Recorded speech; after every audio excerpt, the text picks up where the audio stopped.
다 같이 묵상 기도 드리심으로 주일 오후 예배 하나님께 드립니다.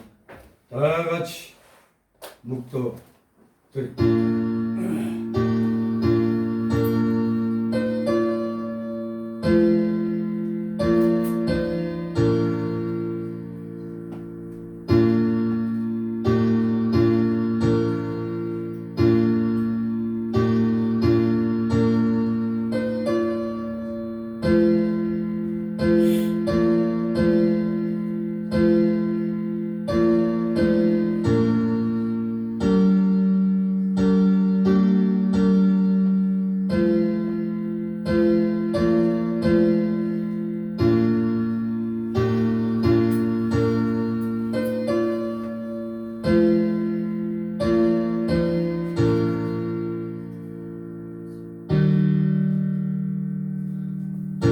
너희가 내 안에 거하고 내 말이 너희 안에 거하면 무엇이든지 원하는 대로 구하라.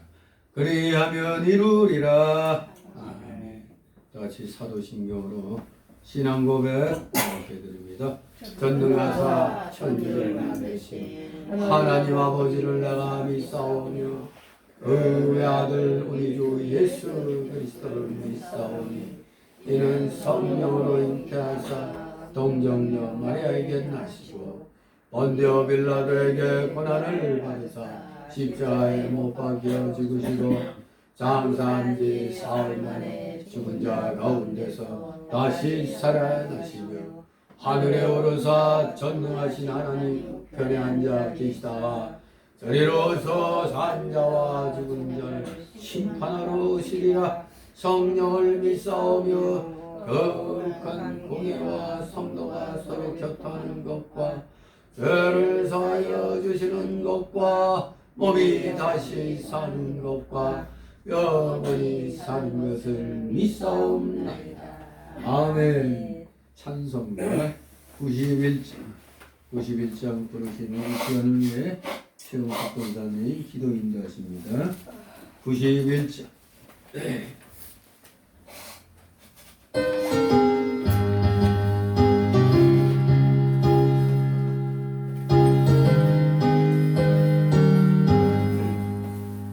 슬픈 마음 사랑 예수를 믿으며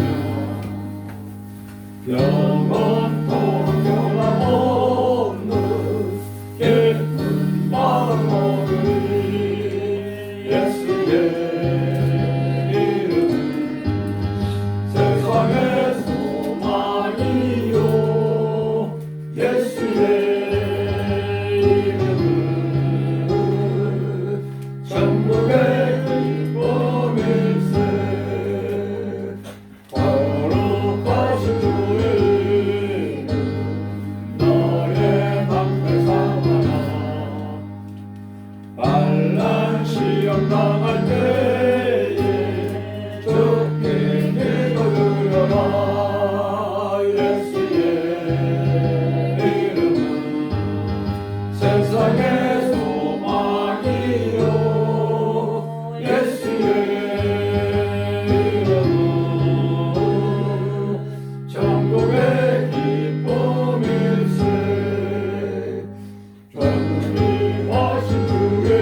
생사하복을 원하시는 하나님 아버지, 그 은혜와 사랑을 감사드립니다.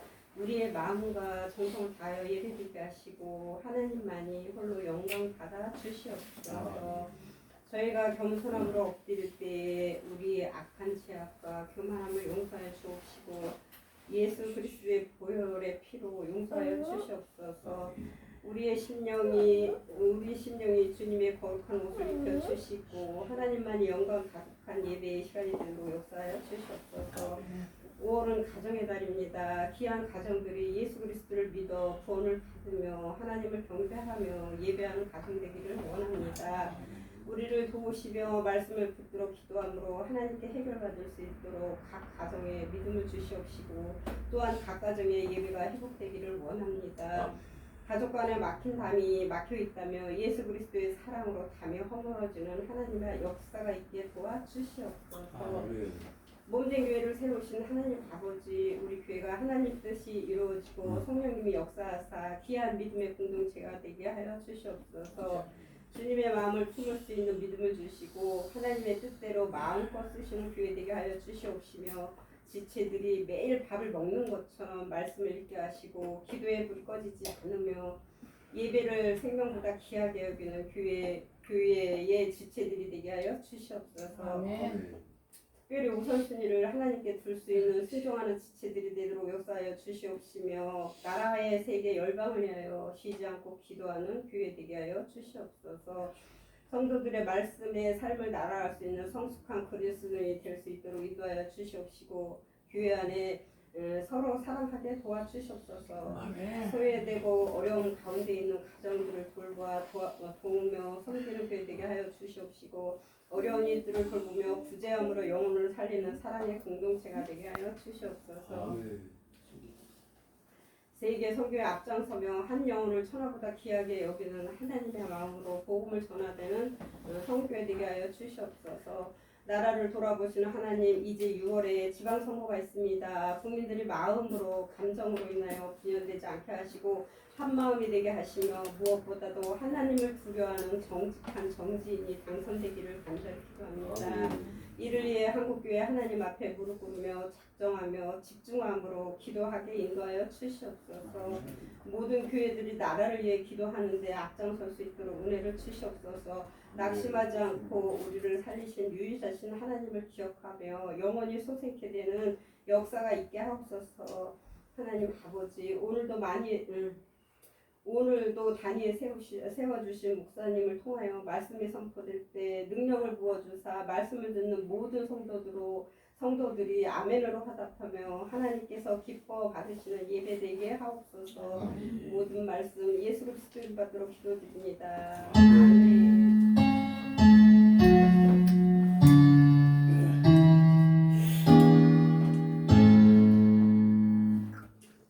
감사합니다. 이 시간 함께 은혜 나눈 말씀을 봅니다. 신약 성경 디모데전서 1장 12절에서 17절까지의 말씀입니다. 디모데전서 1장 12절에서 17절까지 교대로 읽도록 하겠습니다. 페이지 수로 338쪽입니다. 신약 성경 디모데전서 1장 12절에서 17절. 제가 먼저 읽습니다. 12절. 나를 능하게 하신 그리스도 예수 우리 주께 내가 감사함은 나를 충성되이 여겨 내게 직분을 맡기심이니 내가 자신을 회방자요 불쌍자요 불행자였으나 도리어 공부를 이룬 것을 내가 믿지 않을지 알지 못하고 행하였습니다. 우리 주의 은혜가 그리스도 예수 안에 있는 믿음과 사랑과 함께 넘치도록 풍성하였도다. 믿보다 모든 사람이 받을 만한 이만이요 그리스도 예수께서 죄를 구원하시려고 세상을 이루셨다 하였구나. 죄인 중에 내가 그리스도니라. 그러나 내가 긍휼을 입은 까닭은 예수 그리스도께서 내게 먼저 1절 오래 참으심을 보이사 후에 주를 믿어 영생 얻는 자들에게 본이 되게 하려 하심이니라. 만세와 곧 썩지 아니하고 보이지 아니하고 홀로 하나이신 하나님께 전기와 영광이 세세토록 있을지어다. 아멘. 예, 오늘 제목은 죄인 구원을 위한 바울의 고백입니다. 바울의 고백. 이 디모데전서, 디모데후서, 디도서와 함께 소위 무슨 서신으로 불리우죠? 옥중서신, 목회서신. 목회서신이죠. 목회서신으로 불리우고 있는 이 디모데전서는 개인적인 그런 성격의 편지임에도 불구하고 교회의 공적인 문제를 다룬 점에서 공적인 서신이라고도 할 수가 있습니다. 여기서 바울은 에베소 교회 지도자의 젊은 디모데에게 교회 치리에 관한 구체적인 지침을 주고 있는 것입니다. 이 디모데전서의 특징은 이단에 대한 경계가 바로 이 서신의 주류를 형성하고 있습니다. 신학적이고 교리적이기보다는 도덕적이고 실천적인 면이 강조되고 있습니다. 도덕적이고 실천적인 면. 특히 디모데전서는 순수한 목회 서신으로 교회 생활의 재반 문제를 다루고 있어 오늘날 우리 교회들에게도 많은 영향력을 행사하고 있습니다. 아무튼 이 디모데전서는 바울이 로마 감옥에서 풀려난 후 자신의 생애 말기에 쓴 3편의 편지는 그를 대신하여 에베소와 그레데 교회에서 복음 전파 사역과 목회에 전념하고 있는 디모데와 디도에게 보낸 글입니다. 디모데 전후서, 디도서, 그래서 목회서신이라고 하는 것이죠.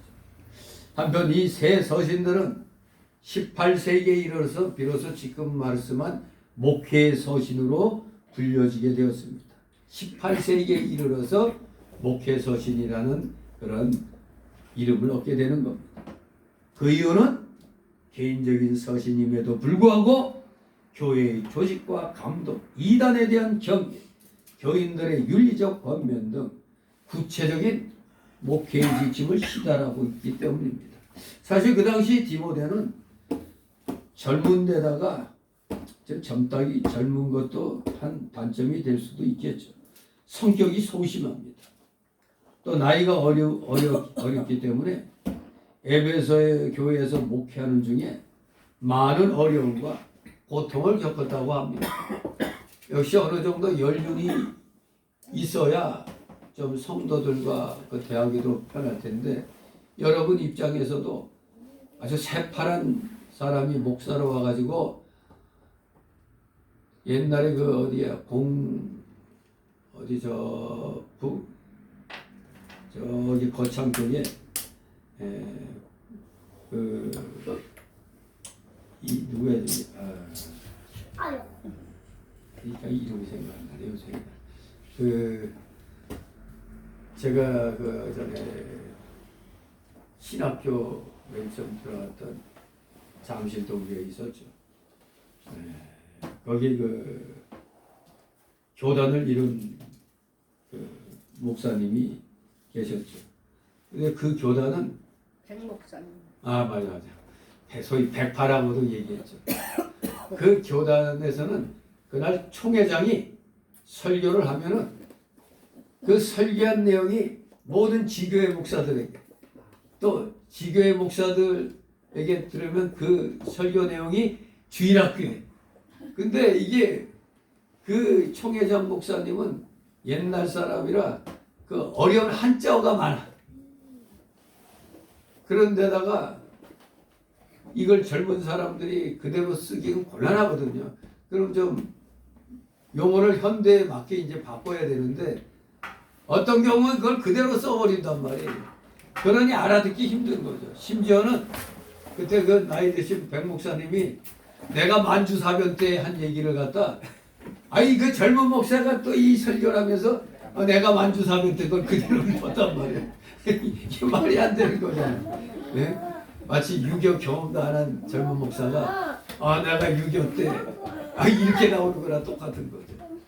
이게 좀 그대로 총회장 목사의 설교를 따라가는 건 좋은데 이걸 또 거기에 맞게 고쳐야죠. 자기 그 목회지에 맞게 또 그 핵심은 변하지 않아도 그 전하는 방향은 여러 가지로 이렇게 좀 다듬어서 할 수가 있는 건데 이걸 그대로 그냥 따라하는 경향이 있었던 것이죠.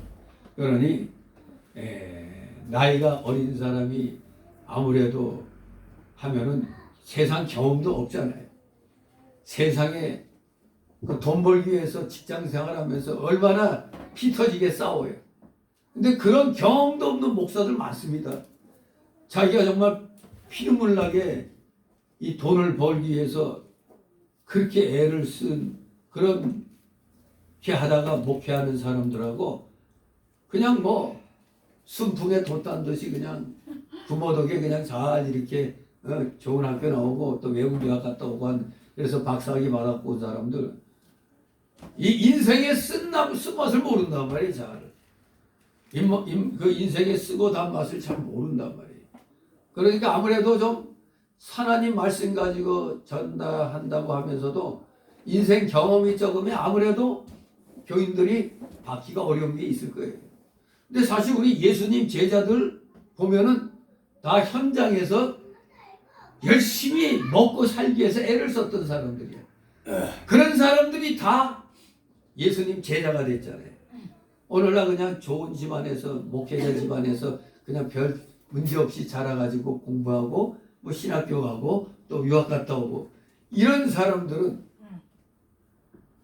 모르잖아. 인생의 파도가 어떤지 모른단 말이에요. 아마 여기 젊은 디모데도 좀 아무래도 이 세상적인 어떤 그런 경험이 좀 적다 보니까 아무래도 그 교인들로부터 조금 신뢰받지 못한 면도 있을 거예요. 쉽게 말해서 젊은 사람이 뭐 그런 걸 어떻게 알아? 사업하면서 어려움 당하는 성도의 그 고통을 어떻게 알아요? 아무래도 그런 면에서 좀 어려움을 당했을 것입니다. 더군다나 그때 이 디모데는 성격마저 소심했다고 해요. 아무튼 목회하는 중에 많은 어려움과 고통을 겪었다고 그럽니다. 그렇게 될 수밖에 없어요. 평탄하게 이렇게 신앙생활하고 평탄하게 목회로 들어온 사람들은 이런 어려움을 모릅니다. 그런데 하나님이 신기하게도 목회하면서 그걸 많이 깨닫게 해줘요. 왜? 보통 세상에서 그냥 어려움 겪고 목회에 들어온 사람들은 하나님이 그냥 목회 현장에서 그냥 또 이렇게 잘 굴러가게 하시는데 평탄하게 신앙생활하다가 목회에 들어온 사람들은 하나님이 목회하는 도중에 엄청 많은 어려움들을 겪게 해줘요.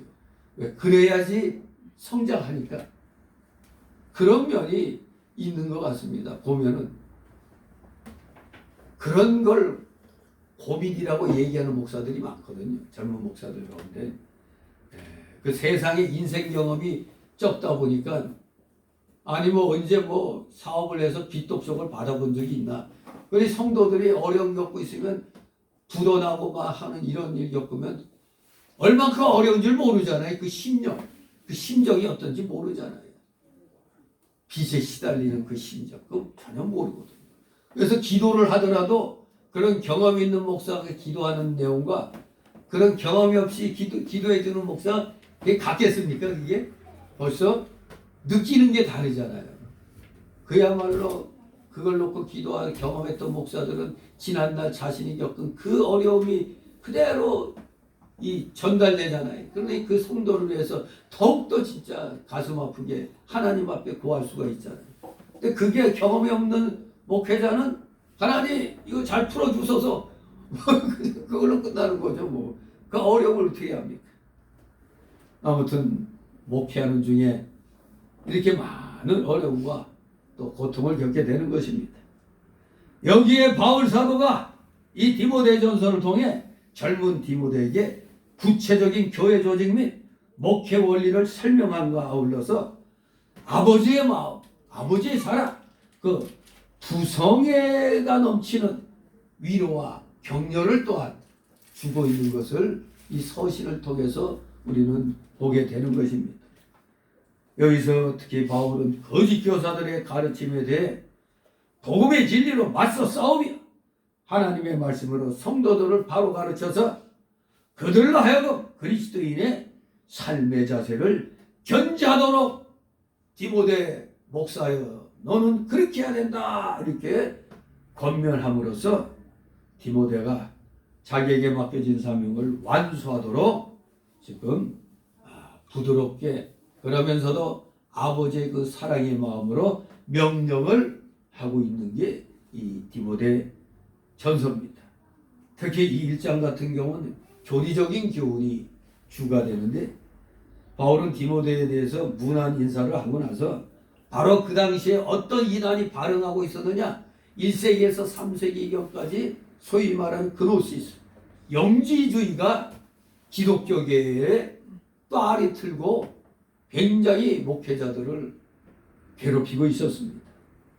그래서 에베소 교회 내에 활약하고 있던 유대주의적 영지주의 거짓 교사들의 그런 잘못된 가르침을 지적하고 이들에 대해서 각별히 경계하고 징계할 것을 권면하고 있는 것입니다.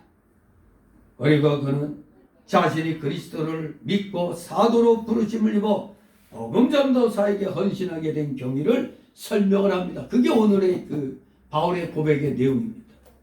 이렇게 사도로 부르심을 입어 복음 전도사에게 헌신하게 된 경위를 설명하면서 디모데 역시 하나님의 소명을 받았음을 확인시키는 동시에 교리나 행실에 있어서 모범이 되므로 자신에게 맡겨진 사역을 완수하라고 지금 촉구하고 있는 그런 내용이 되겠습니다. 아무튼 오늘 본문에서 바울은 그렇게 이제 디모데에게 유대 혼합주의자들에 대해서 경계하라고 이렇게 경계하여 징계하도록 분명한 자세를 취하도록 권면하면서 갑자기 자신이 죄인임을 고백하고 있습니다. 그러면서 자신이 받은 구원에 대해 아주 감격적인 어조로 감사하고 있는 것을 보게 됩니다. 로마서 7장 15절에서 8장 2절의 내용이 바울의 그 내적인 죄성에 대한 처절한 고백이라고 한다면 여기 본문은 그의 외적인 외적인 죄행에 대한 진솔한 참회의 고백이라고 할 수 있습니다. 젊은 디모데 목사에게 여러 가지 권면을 하면서 또 자신의 지난날의 그것을 또 고백을 해 주는 겁니다.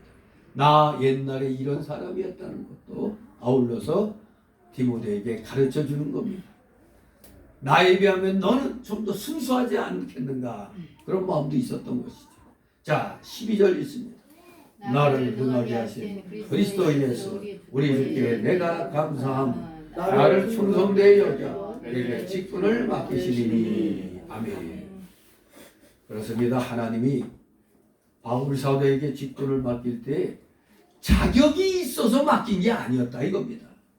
그저 충성되이 여겨서 맡겼고 긍휼을 베풀어서 맡기신 것임을 고린도후서 4장 1절에서 말씀하고 있습니다. 다른 사람보다 나아가지고 하나님의 영광의 복음을 맡긴 것이 아닙니다.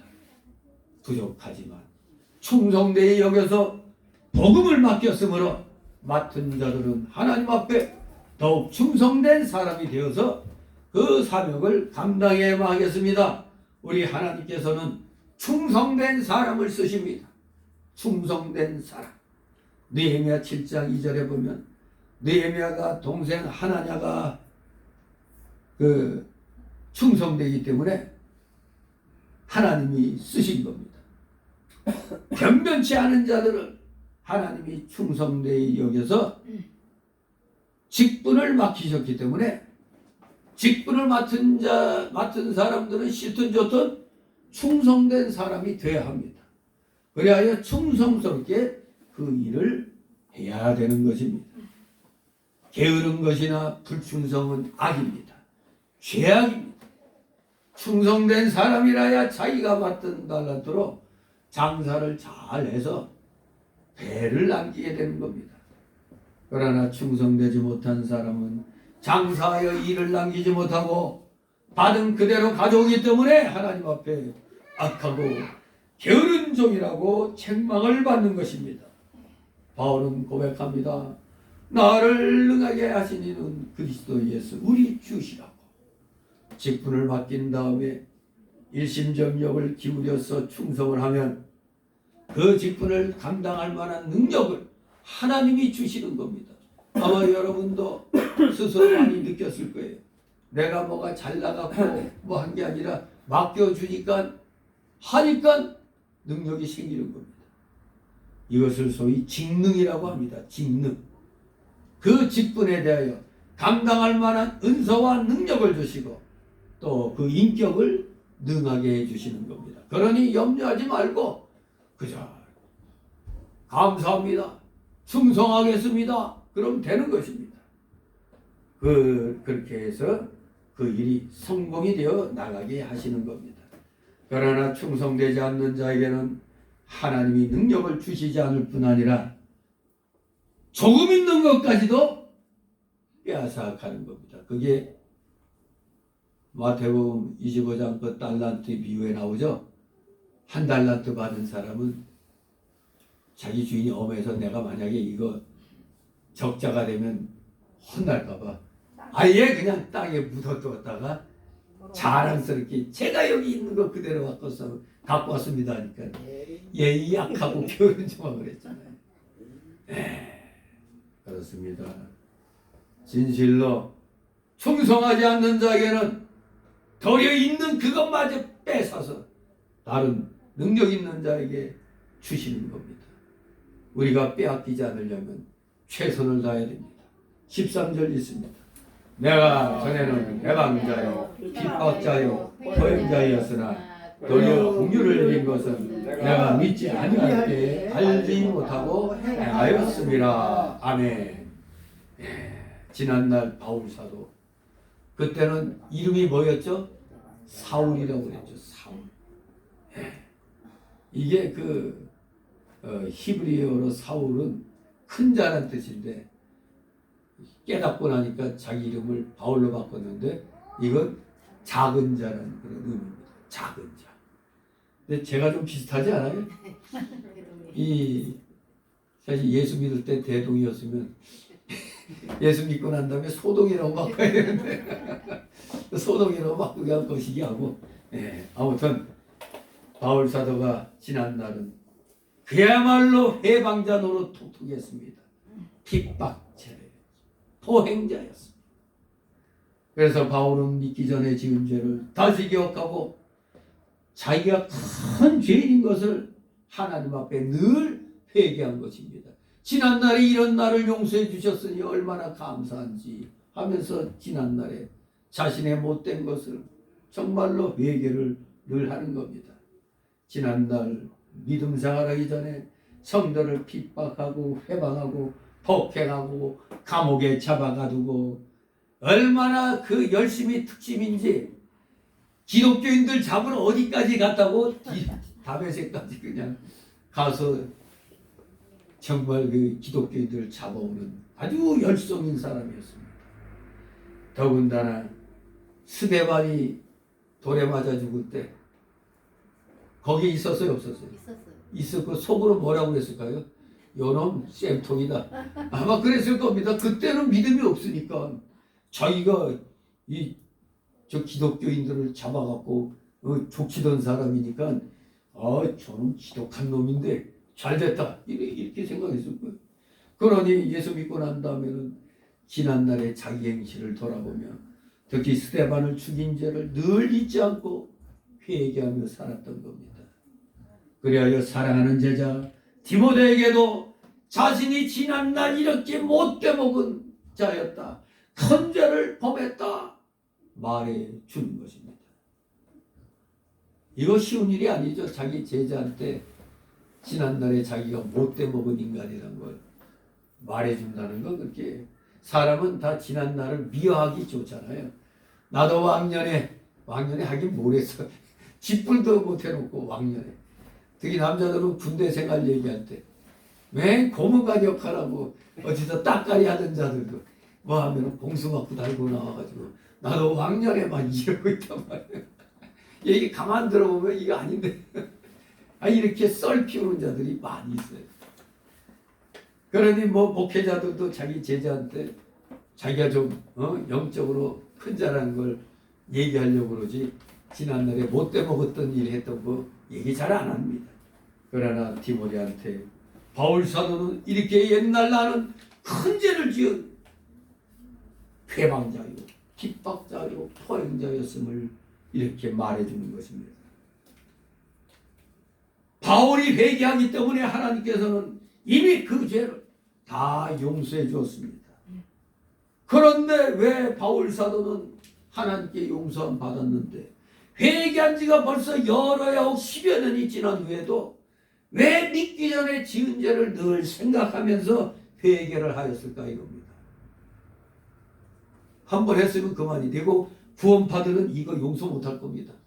아니 회개한 지가 언젠데 뭘 계속 이걸 갖고 회개하느냐. 그 바울이 이거 구원 못 받았어. 이렇게 또 이들은 얘기할 수도 있단 말입니다. 구원받으면. 왜 바울 사도가 늘 지난날의 죄를 용서를 받았음에도 불구하고 계속 회개하느냐? 첫째, 법적으로 사함받은 죄를 늘 반복하여 회개하는 것은 신앙의 밑거름이 되기 때문에 그렇다 이겁니다. 신앙의 밑거름. 그 걸음으로 인하여 자신의 영이 소생되기 때문에 그렇습니다. 생각할 때마다 지난번 내가 이런 놈이었는데 어찌 이렇게 감사할 수 있을까? 그냥 감사가 새록새록 솟아나는 겁니다. 두 번째로 왜 늘 회개하며 늘 생각하며 회개하는가? 자기를 부인하게 되는 겁니다. 사람은 지금 오늘날 많은 대형교회 목사들이 지난날엔 열심히 했는데 교회가 커지고 나니까 알게 모르게 교만해지거든요. 다 교만해졌어요. 특히 어떤 인간은 대놓고 부교육자들한테도 욕짓거리 해야 되고 말이에요. 그래갖고 문제 심각하게 났었죠. 포도원 교회 누구더라? 김문훈 목사. 김문훈 목사. 김문훈 목사. 포도도. 맞아. 김문훈? 부산 김문훈. 그 전라도 사투리도 아니고 경상도 사투리도 아니고 뭐 하여간에 사투리를 섞어가면서 그냥 구수하게 뭐 하는 것 같았는데 이 사람이 그렇게 지독하게 그냥 악하게 했는지 그냥 욕을 하면 욕했지 덕기로 막박 까버린다니 아이씨 뭐 이런 어떻게 그런 욕을 할 수 있는지 이럴 때 지난날 자신이 어떤 거를 생각해야 되는 겁니다. 내가 지난날 이랬는데 하나님이 이런 나를 용서해 주셨는데 내가 이러면 안 되자고 겸손해야 되는 거 아닙니까? 겸손의 비결은 자기를 부인해야 돼. 지금 잘된 걸 가지고 그걸로 폼잡는 사람들이 대부분이거든요. 지난날에 자신의 그 비참함, 어려움은 다 잊어버렸어요. 그저 지금 그냥 험나게 사는 것만 보는 겁니다. 교만하면 누구나 망하는 겁니다. 고린도서 12장 9절 10절에 내게 이르기를 내 은혜가 네게 족하도다. 이는 내 능력이 약한 데서 온전하여짐이라 하시니라. 이러므로 도리어 크게 기뻐함으로 나의 여러 약한 것들에 대하여 자랑하리니 이는 그리스도의 능력으로 내게 머물게 하려 함이라. 그러므로 내가 그리스도를 위하여 약한 것들과 능력과 궁핍과 곤란을 기뻐하노니 이는 내가 약할 때 곧 강함이니라. 이렇게 고백합니다. 바울이 받은 은혜가 너무너무 크기 때문에 자신이 교만해질까봐 하나님께서 가시를 주어 겸손하게 했다고 고린도서 12장 7절에 말씀하고 있습니다. 바울 사도가 어떤 사람입니까? 죽은 자도 살렸죠. 못 고칠 병이 없었어요. 그런데 남은 잘 고치면서 자기 눈은 그냥 맨날 그냥 이 고름같이 그냥 뭐 이게 눈물 진물이 그냥 질질 나오고 말이에요. 그런데다가 이거 뭐 내욕하는 것 같은데 대머리인데다가 그 참 바울 사도의 벌품은 없었잖아요. 그냥 오죽하면 자기 머리를 바꿔주겠다는 뭐 그런 말까지 자기 눈을 빼서라도 이렇게 주고 싶은. 근데 분명히 우리가 다메섹 도상에서의 갑자기 앞이 안 보였을 때 그것이 기도해서 이제 꺼풀이 벗겨지듯이 나왔다지만 그때 그게 아마 평생의 가시가 된 것 같은데, 근데 이 또 다른 구전에 의하면은 간질병이 있었다고 얘기를 한단 말이에요. 근데 그건 좀 아닌 것 같은데, 정말로 여기서 제가 이제 막 설교하다가 갑자기 간질을 일으켜봐요. 이 교인들에게 은혜가 될까요, 안 될까요? 지병도 못 고치면서 누구 병을 고친다고 설교하나 이렇게 생각할 거 아닙니까? 예, 정말로 바울 사도는 자기 이 풍채는 아마 별 볼일 없었던 것 같아요. 그거는 거기에다가 이 머리털도 없는 데다가 너털도사 같이, 예? 그리고 이 눈에서도 그냥 진물이 자꾸 나오고 하는 이 그런 사람이 놀랍게도 죽은 자도 살리고 남의 병도 잘 고치고, 하지만 자신에게 주신 가시를 놓고 기도할 때 하나님이 뭐라고요? 네 은혜가 내가 족하다. 네 은혜가 되게 족하다 그랬습니다. 예. 진실로 바울 사도는 그렇게 하나님의 응답을 받고 더욱더 겸손해지면서 지난날 지은 죄를 늘 회개하며 겸손을 잃지 않으려고 노력합니다. 그리하여 또 많은 환난과 공고와 능욕을 당했습니다. 더욱더 겸손해질 수밖에 없습니다. 예전에 지은 죄를 회개함으로써 자신이 부인되고 그리스도의 은혜가 감사하게 되고 더욱더 하나님과 가까워지는 겁니다. 그러니까 회개하면 좋은 것입니다. 한 번 회개했는데 뭐 또 회개하느냐? 이 정신 나간 소리 하면 안 됩니다. 우리가 구원받을 때는 전인격적인 회개를 통해서 구원받지만 이제 구원받은 후에는 반복적인 회개가 있어야 된다고 했죠. 옛사람의 속성을 쳐서 복종시키는 훈련. 그게 우리가 반복적인 회개 아닙니까? 반복적인 회개. 우리 신자가 죄를 회개하고 주님을 사모하면 주님은 더욱 가까워집니다. 그러면서 영적 교통이 원활하게 되고 우리의 영이 새 생명을 얻게 되고 하나님이 기뻐하시고 하나님의 은혜에 우리는 더욱더 감격하게 됩니다. 우리가 회개 기도를 많이 하면 할수록 감격이 오게 됩니다. 감격의 기쁨. 그러므로 한 번 지은 죄를 몇 번 회개하면 그만큼 유익이 많고 100배 하면은 그만큼 유익이 큰 겁니다. 우리가 잘 아는 다윗왕 시편 6장 6절에 보니까 한 번 지은 죄 때문에 밤마다 요가졌고 침상이 뜨도록 회개했다고 했습니다. 아, 과장법도 대단한 과장법이죠. 얼마나 눈물을 많이 흘렸으면 자기가 자던 그 침대가 둥둥 들 정도야. 근데 사실 바울 사도는 진짜 아주 못된 짓 했잖아요. 그 자기 부하 장수 우리아의 아내가 바세바죠.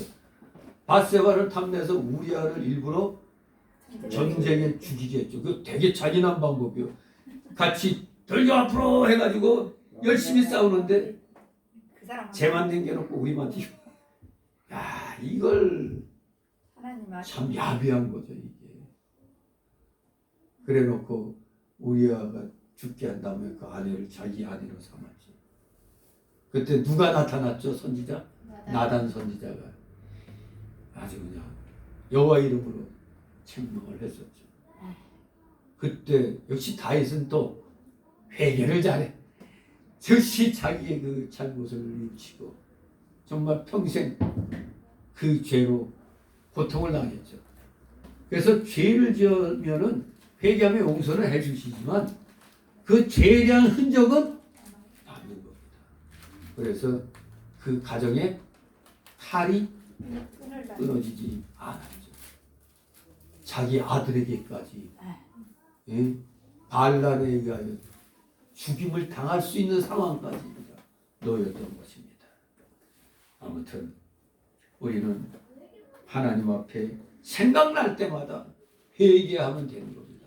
아, 지난날 이런 놈을 용서해 주셨으니 감사합니다 하고 또 순진하게 회개해가지고 내 눈물이 침상에 뜰까 말까? 그걸로 또 시험하면 안 됩니다. 예. 베드로는 아마도 일생 동안 아마 트라우마가 있었을 거예요. 닭 울음소리만 나면 그 트라우마, 예수님을 부인하던 그 트라우마가 아마 떠오를 것입니다. 일생 동안 아마도 내 생각에는 새벽 다 울 때마다 일어났어. 다 울기 전에 주님을 세 번 모른다고 부인한 이 죄인입니다 하고 이렇게 회개했을 겁니다. 예. 아무튼 그렇게 회개했다고 전해지고 있습니다. 이 구전에 의하면 그것이 자기의 영의 양식이 되는 겁니다. 이것이 베드로를 일생 동안 겸손하게 한 것이요 주의 은혜에 더욱 감사하게 한 것이며 결국 순교의 원동력이 된 것입니다. 지난날 베드로는 어땠어요? 뭐만 딱 나오면 내가 하겠다는 식으로 비켜 하면서 이렇게 나갔는데 이 다구름 속에 얽힌 이 드라마로 그는 평생 자신을 계속 치면서 부인하면서 길을 갔기 때문에 결국 순교의 자리까지 나아가게 된 것입니다. 그렇습니다. 회개한 것만큼 은혜를 받는 겁니다. 회개한 것만큼. 죄가 많은 것에 그래서 은혜가 많다고 하는 것도 이런 뜻입니다. 일부러 죄 많이 지으려고 하면 안 되죠. 왜? 이거 죄 많은 곳에 은혜가 있다고 하는데 마음껏 죄 지으면 되겠네. 이거 이해를 잘못하면 큰일 나는 거죠. 회개한 것만큼 은혜를 받는다는 겁니다. 죄를 많이 지어야 은혜가 많다는 게 아니고 회개한 것, 회개를 많이 하면 그만큼 은혜를 받는 겁니다. 로마서 5장 20절 말씀 죄가 많은 곳에 은혜가 많다. 바로 회개한 것만큼 은혜를 받는다는 그런 뜻인 것입니다. 여기 바울 사도가 디모데에게 고백합니다. 내가 지난날 못돼 먹은 자였으나 도리어 긍휼을 입은 것은 내가 믿지 아니할 때 알지 못하고 행하였습니다. 내가 그런데 긍휼을 입은 것은 그때 믿음이 없는 시절에 알지 못하고 행했기 때문에 하나님이 봐주셨다 이겁니다. 누가복음 12장 47, 48절에 보면 알지 못하고 행한 죄는 책망을 적게 받는다고 그랬죠. 알지 못하고 하는 거니까. 이거는 마치 애들 키울 때 보면 알죠. 깐난쟁이가 아장아장하다가 비싼 몇백만 원짜리 그릇을 깼다 이겁니다. 청자나 이런 거. 근데 그 깐난쟁이 그렇다고 좁혀요? 못 패잖아 이건. 그냥 뭐 아장아장하다가 아까 이거 저거 핸드폰 저기 해놓은 걸 우리 누구야 광천이가 저거 딱 했을 때 알고 한 거예요 모르고 한 거예요? 모르고 한 거잖아. 그게 만약 깨졌어도 그 물어달라 할 수도 없는 거잖아. 그런 겁니다. 알지 못하고 한 것은. 근데 초등학생이 돼가지고 알 거 다 아는 애가 장난 놀다가 깼어. 아주 그냥 지독히 맞아야지. 알고 했으니까 알고 아는 자가 했다 이겁니다. 그랬더니 많이 혼나는 거죠. 알지 못하고 바울 사도가 지난날 포행자로서 행악자로서 회방자로서 핍박자로서 행동한 건 몰랐기 때문에 그런 것입니다. 그렇지만 알아야 될 건 알지 못하고 지은 죄라고 해서 죄가 아닌 것은 아닌 겁니다. 그건 죄입니다. 죄가 아닌 것이 아니에요. 내가 알지 못하고 했으니까 죄가 아니다. 그럴 것 같으면 지금 그게 우리는 과실치사 뭐 이런 게 있잖아요. 과실치사. 죽이려고 한 게 아닌데 그냥 실수로 운전하다가 사람 치고 이런 거. 또 작업하다가 그만 도끼날이 빠져가지고 그냥 상대방에 상하고 이런 것도 일부러 한 게 아니잖아요. 하지만 상대가 다쳤으면 죄는 죄인 것입니다. 양잿물 독약이죠. 양잿물 먹으면 살아요 죽어요? 알고 먹으면 안 죽어요? 알고 먹든 모르고 먹든 죽는 겁니다. 네, 그렇습니다. 단 알지 못하고 지은 죄는 알고 지은 죄보다는 좀 가볍다는 얘기입니다. 그러므로 바울이 믿지 않을 때 알지 못하고 지은 죄라도 늘 회개하며 애통하는 신앙을 가진 것입니다.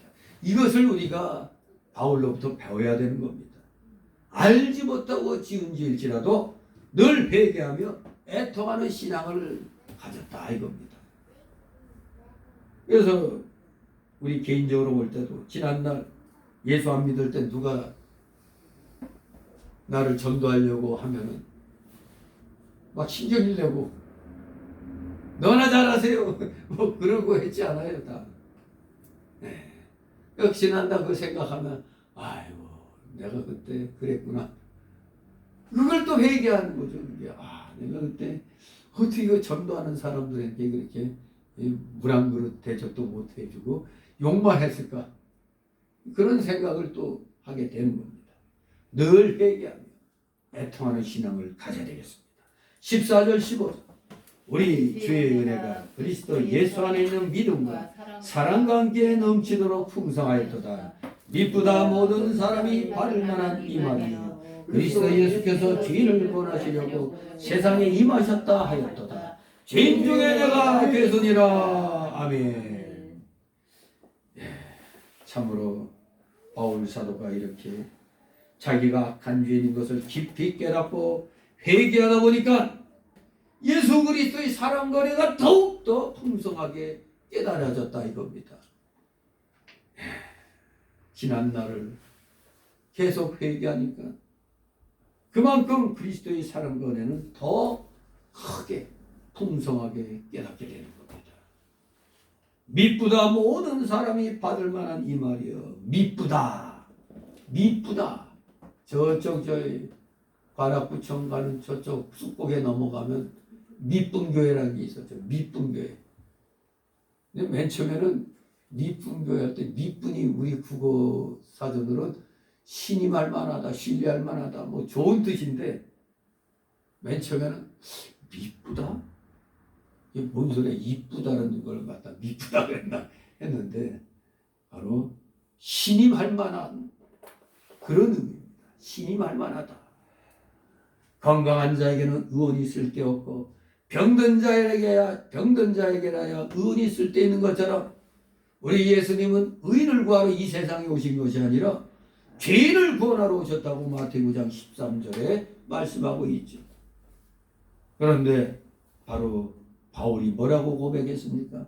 내가 죄인 중에 괴순이라고 했습니다. 괴수라는 말은 못된 무리의 우두머리라는 뜻입니다. 바울이 죄인 중에 괴수였다 이렇게 과거로 말하지 않고 괴순이라고 현재사로 말했다는 것은 과거에 죄가 많았던 것을 생각하는 것뿐만 아니라 지금도 죄인 중에 자기가 괴수라는 얘기입니다. 죄인 중에 괴수다. 바울이 자기는 고린도전서 15장 9절에 보니 사도 중에 지극히 작은 자라고 했습니다. 굉장히 겸손하죠. 신약성경 몇 권? 14번. 아니 신약성경 27권에 바울 사도가 13권에서 14권. 히브리서까지 포함하면 14권. 무려 절반 이상을 기록하는데 바울이 쓰임받았어요.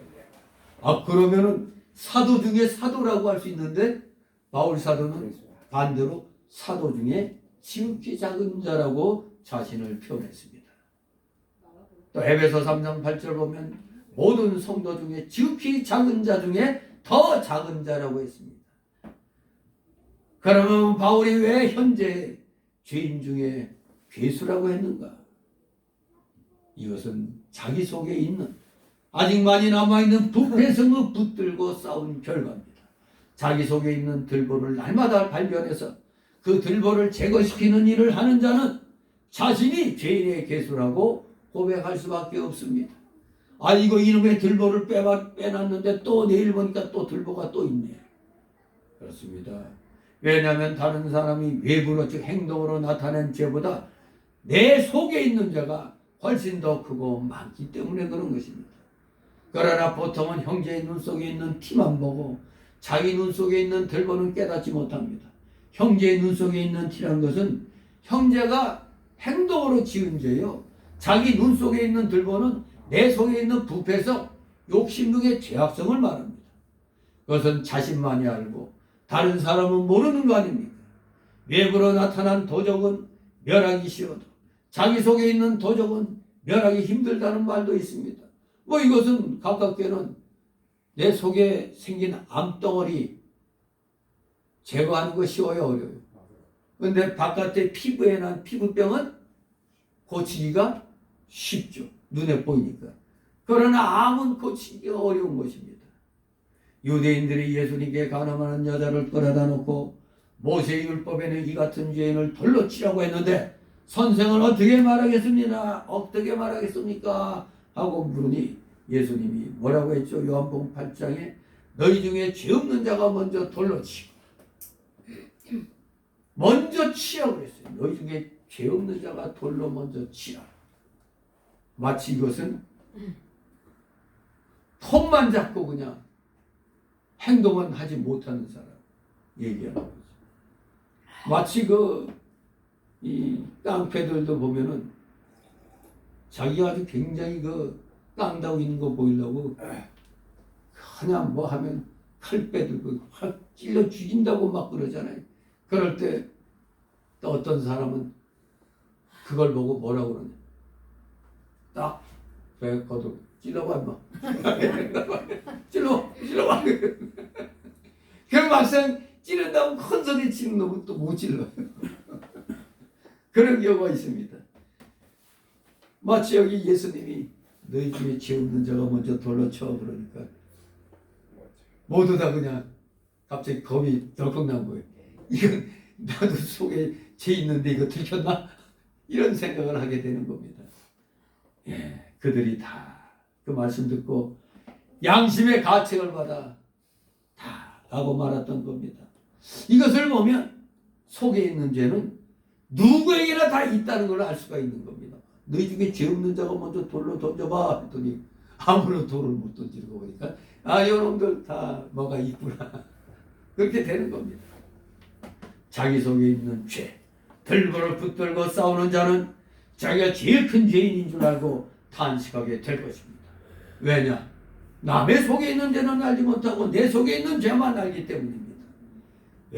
왜 그러냐면 다 남의 속에 있는 죄는 알지 못하고 내 속에 있는 죄만 알기 때문에 그런 것입니다. 그래서 우리는 좀 더 하나님을 기쁘시게 하기 위하여 좀 더 그리스도의 형상에 도달하기 위하여 힘을 많이 쓰는 사람은 자신이 죄인 가운데서 괴수라는 것을 느끼지 않을 수가 없는 겁니다.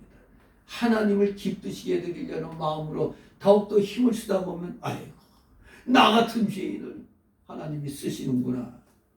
얼마나 감사해요. 모세는 40년간 미디안에 가서 회개하여 수양을 했으나 하나님께서 모세를 부르시고 네 발에서 신을 벗으라고 하셨습니다. 내 발에서 신을 벗으라고. 아직도 모세에겐 옛사람을 벗어야 할 것이 있다는 얘기죠. 내 신을 벗으라. 40년간 고생했는데 그걸로 끝난 줄 알았더니 또 네 발에서 신 벗으라고 명령을 하셨습니다. 모세도 다 이렇게 벗어버리지 못했는데 우리 보통 성도들이 어떻습니까? 우리가 벗어버려야 할 옛사람이 얼마나 더 많겠습니까? 나는 죄인 가운데 죄수라. 이 자리를 면할 수가 없는 것입니다. 우리가 언제나 자기를 부인하고 자신이 죄인인 줄 알고 낮은 자리에 처하는 사람이 되면 복을 받는 겁니다. 웃으면 복이 온다. 그게 아니라 낮은 자리에 처하면 복 받는다. 이게 정답인 것입니다. 낮은 자리에 처하는 사람이 복을 받는다 이겁니다. 하나님은 교만한 자를 대적하시고 겸손한 자에게 은혜를 베푸신다고 베드로전서 5장 5절에 말씀합니다. 사울이 자신을 이스라엘 사람 중 제일 작은 자로 알 때 하나님이 왕으로 부르셨습니다. 사무엘상 9장 21절. 그 당시 사울왕이 처음에는 겸손했잖아요. 근데 왕 되고 나서 시건방져졌죠. 그랬더니 사무엘상 15장 17절에 교만해지니까 어떻게 했다고? 하나님이 버렸습니다. 사울왕을 버렸잖아요. 다시 16절 17절. 그러나 내가 긍휼을 까닭은 예수 그리스도께서 내게 먼저 일체 오래 참으심을 보이사 그의 주를 믿어 영생 얻는 자들에게 본이 되게 하심이니라. 만왕의 왕 곧 썩지 아니하고 의지 아니하고 홀로 하나이신 하나님께 존귀와 영광이 세세토록 있을지어다. 아멘. 예. 바울 사도같이 죄인 중에 괴수되는 바울 사도가 멸망하지 않은 것은 오직 하나님이 오래 참아주심이며 구원을 얻게 된 것은 오직 하나님의 크신 긍휼 때문이었습니다. 그리고 복음의 사명을 맡겨주신 것은 순전히 하나님의 은혜인 것입니다. 이것은 후에 주를 믿어 영생 얻는 자의 본이 되게 하기 위함이었습니다. 우리 모두 영생을 받았습니다. 그러므로 우리는 마음판에 지금 여기 몇 가지가 나왔는데 하나님이 오래 참아주시고 이것은 하나님의 크신 긍휼, 순전히 하나님의 은혜다. 전적인 하나님의 은혜다. 그래서 오늘날 우리 개혁주의의 소위 말하는 5대 솔라, 오직 무엇이? 오직 말씀, 성경 말씀, 성경. 두 번째는 오직 그리스도. 세 번째는 여기 나온 대로 오직 하나님의 은혜. 그리고 네 번째가 오직 하나님께 영광. 90점이네. 다섯 번째가 오직 믿음, 오직 신앙입니다. 다섯 번째가 하나님께 영광. 하나님께 영광입니다. 오직 하나님께 영광. 솔리데오 블로리우스, 솔리데오 블로리아. 오직 하나님께 영광. 예, 5대 솔라. 이거 뭐 목회자들도 알지만 잘 몰라요. 더군다나 또 칼빈지 5대결이 튤립도 모르는데 뭐. 아무튼 우리가 정통 기독교 신앙인이라면 기본적으로 우리 장로교인들은 그 튤립 그리고 5대 솔라 이것을 우리는 분명히 알고 있어야 돼요. 기독교인 특히 장로교인이 돼갖고 그 장로교이고 칼빈지 5대 교리도 모르고 있으면 안 되는데 이거 목사들도 모르고 있으니 그 도대체 뭐 갖고 설교하는지도 모르겠어요. 그게 기본이 깔려 있어야 되거든요. 개혁주의 그 칼빈지 5대 교리 TULIP 그리고 5대 솔라 개혁주의 5대 솔라 오직 성령 오직 그리스도 오직 은혜 오직 믿음 오직 하나님께 영광. 가만히 있자. 여러분들이 요한복음서 하면은 소위 말하는 12개 그 요한복음서 그 관리 지침 외워놨어요? 안 외웠어요. 그 맨 처음에 나오는 게 종사자 그 뭐 관리 지침이죠. 종사자. 그것도 다 첫 글자로 외워놓으면 돼요. 네. 아무튼 우리가 외워야 될 건 또 외워놓는 게 좋습니다. 아무튼 우리가 장로교인 특히 개혁주의자로서 5대 솔라 그리고 칼빈지 5대 교리 5대 교리입니다. 교리 TULIP 생각이 안 날 땐 튤립을 딱 떠올리면 돼요. 튤립. 예. 진실로 하나님이야말로 만세의 왕이시여 영원하신 왕이십니다. 또 하나님은 세상 왕들을 다 심판하실 것입니다. 홀로 하나이신 하나님. 그래서 하나님 아닙니까? 하나. The only God. God 할 때 대문자로 God 해야지. G 대문자. 이건 하나님. 소문자 GOD는 잡신. 잡신이란 말이에요. 소문자. 그 옛날 유명한 그룹 가수 GOD가 그 소문자로 된 거니까 지들 잡신이라는 얘기 아니야. 우상숭배자들. 예. 이 카톨릭은 하나님이라고 그래요. 하느님이라고. 하느님이라고 그러죠. 이 하늘님, 하늘엔 여러 신들이 있어. 그러니까 로마 카톨릭은 뭔가 좀 착각들을 하는 것 같아요. 하나님을 믿으면서 왜 자꾸 하느님이라고 그래요? 하늘엔 여러 신들이 있잖아요. 해신, 달신, 별신 뭐 다 있잖아요. 별의별 신들. 오직 하나님. 그래서 유일신 하나님 하나밖에 없는 신이라 이겁니다. 우리 구원은 유일신 하나님께로부터 나왔고 하나님 한 분이 주장해서 성취하고 완성하시는 겁니다. 최종에 가서는 바로 이 하나님께 영광이 있고 그만 존귀하시고 세세토록 영광을 받으시는 겁니다. 그래서 오직 하나님께 영광, 솔리데오 글로리아, 오직 하나님께 영광을. 그렇습니다. 우리 구원은 하나님이 홀로 왕권을 가지고 시작하셨고 이루어 나가시다가 나중에는 완성하여 하나님이 세세토록 영광을 받으셔야 될 것입니다. 이게 바로 천연왕국 후에 영원 무궁천국에서의 일입니다. 세세토록 영광을 받으시는 하나님. 이것은 최종의 승리, 완전 승리인데 이것은 오직 하나님께만 있는 것입니다. 진실로 믿음의 교리에 대해서 바로 알아야 우리가 힘이 생기는 겁니다. 교리가 바르지 못하면 힘이 안 나는 겁니다. 아무리 도덕적으로 칭찬받는다 할지라도 교리가 바르지 못하면 그거는 허상입니다. 뿌리가 없는 겁니다. 사실 우리 자유주의 신학을 한 목사들하고 정통 보수주의 신학을 한 목사들 이렇게 비교해 보면은 인간적으로 볼 때는 자유주의 신학을 한 목사들이 또 인간적이에요. 그래서 인간의 기준으로는 좀 더 인격적으로 보일 수가 있어요. 그런데 이 정통 보수 쪽 신앙을 한 목사들은 어떻게 보면 앞뒤가 콱 막힌 것 같아요. 융통성이 없어. 그저 이것만이 제일이다 외치잖아요. 그러니까 사람이 볼 때는 이 사람들이 인격이 덜 돼본 것 같아. 그렇게 얘기할 수도 있어요. 그러나 하나님 편에서는 사람과 짝짝꿍하는 이쪽은 이거는 지옥 갈 자들인 것입니다. 자기만 지옥 가면 되는데 남까지 지옥으로 함께 합승시켜 갖고 갈 자들이. 그러나 우리 정통 보수 쪽은 분명히 내가 욕을 먹더라도 말씀을 바로 증거하는 겁니다. 예수 외에는 다른 복음이 없다 이겁니다. 그렇게 말하면 포괄적 차별금지법에 걸리는 겁니다.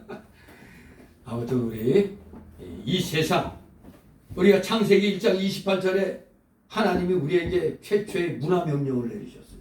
어떻게? 생육하고 번성하고 정복하고 다스려라 그랬잖아요. 우리 보고 다스림 받으라고 하지 않았잖아요. 다스리라고 그랬어요.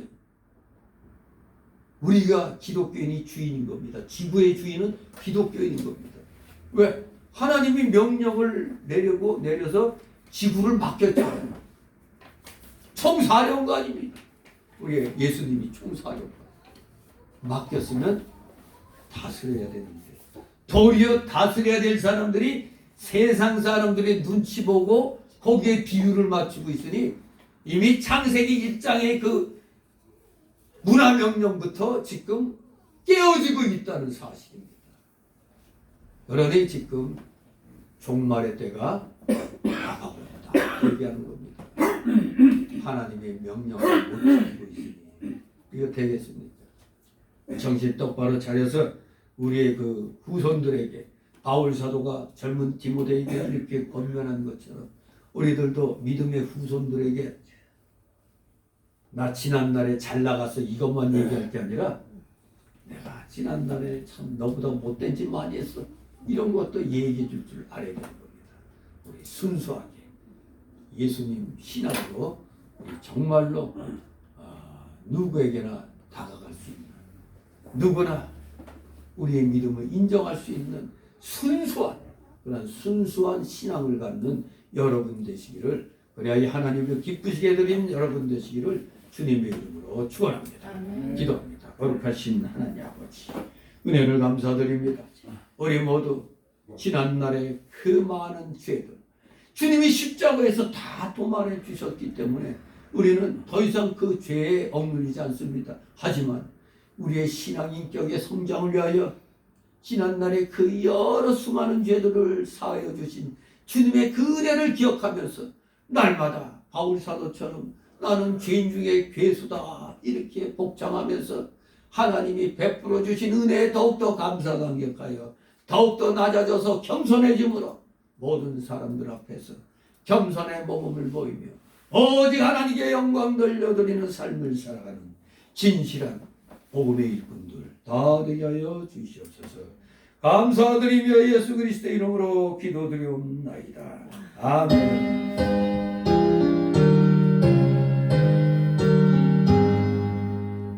다 같이 찬송가 269장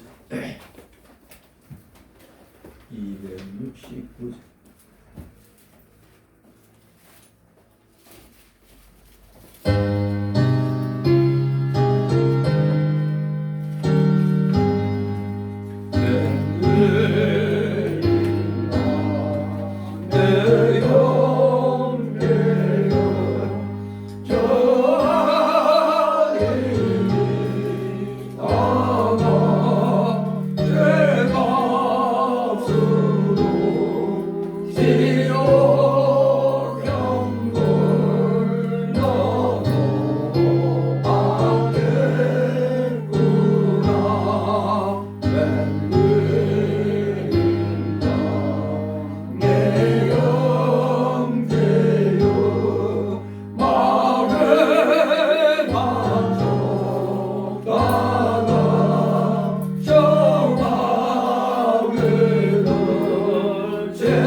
주기도문으로 마칩니다. 하늘에 계신 우리 아버지여, 이름이 거룩히 여김을 받으시오며 나라의 마옵시며 뜻이 하늘에서 이룬 것 같이 땅에서도 이루어지이다. 오늘날 우리에게 일용할 양식을 주옵시고 우리가 우리에게 죄 지은 자를 사하여 준 것 같이 우리 죄를 사하여 주옵시고 우리를 시험에 들게 하지 마옵시고 다만 악에서 구하옵소서. 내게 나라와 권세와 영광이 아버지께 영원히 있사옵나이다. 아멘.